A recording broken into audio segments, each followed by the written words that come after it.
ಆಗ ಒಂದು ಆಟೋ ಚಾಲಕರಿಗೆ ಆ ಒಂದು ನೆರಳನ್ನು ವ್ಯವಸ್ಥೆ ಮಾಡಲಿಕ್ಕೆ ಕೇಂದ್ರ ಸಚಿವರಾದಂಥ ಶ್ರೀಯುತ ಎಚ್ ಡಿ ಕುಮಾರಸ್ವಾಮಿರವರು ಒಂದು ನೆರಳಿನ ಒಂದು ತಂಗುದಾಣವನ್ನು ಆಟೋ ಚಾಲಕರಿಗೆ ಆಟೋಗಳಿಗೆ ಮಾಡಿಕೊಡ್ತಾಯಿದ್ರು. ಅದನ್ನು ಈ ನಿರ್ಮಾಣ ಮಾಡುವಂಥ ಸಂದರ್ಭದಲ್ಲಿ ಈ ಒಂದು ಮದ್ದೂರು ನಗರಸಭೆಯ ಅಧಿಕಾರಿಗಳು ಈ ಒಂದು ಪೊಲೀಸ್ ಇಲಾಖೆಯ ರಕ್ಷಣೆಯೊಂದಿಗೆ ಬಂದು ಒಂದು ಈ ನಿರ್ಮಾಣ ಏನು ಮಾಡ್ತಾಯಿದ್ರಿ, ಇದಕ್ಕೆ ಅನುಮತಿಯನ್ನು ಪಡೆದಿಲ್ಲ ಮತ್ತು ಪರವಾನಗಿ ಪಡೆದಿಲ್ಲ ನೀವು ಅಂತಕ್ಕಂಥದ್ದನ್ನ ಹೇಳಿ ಈ ಕೆಲಸವನ್ನು ಸ್ಥಗಿತಗೊಳಿಸಿದ್ದಾರೆ. ಇದು ತುಂಬ ಖಂಡನೀಯ.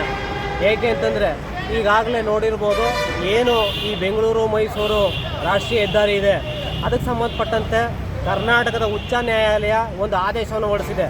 ಹೆದ್ದಾರಿಯಿಂದ 130 ಮೀಟ್ರು ಯಾವುದೇ ನಿರ್ಮಾಣಗಳನ್ನು ಮಾಡಲಿಕ್ಕೆ ಅವಕಾಶ ಕೊಡಬೇಡಿ, ಆ ನಿರ್ಮಾಣಗಳು ಮಾಡ್ತಾಯಿದ್ರೆ ತಡೀಬೇಕು.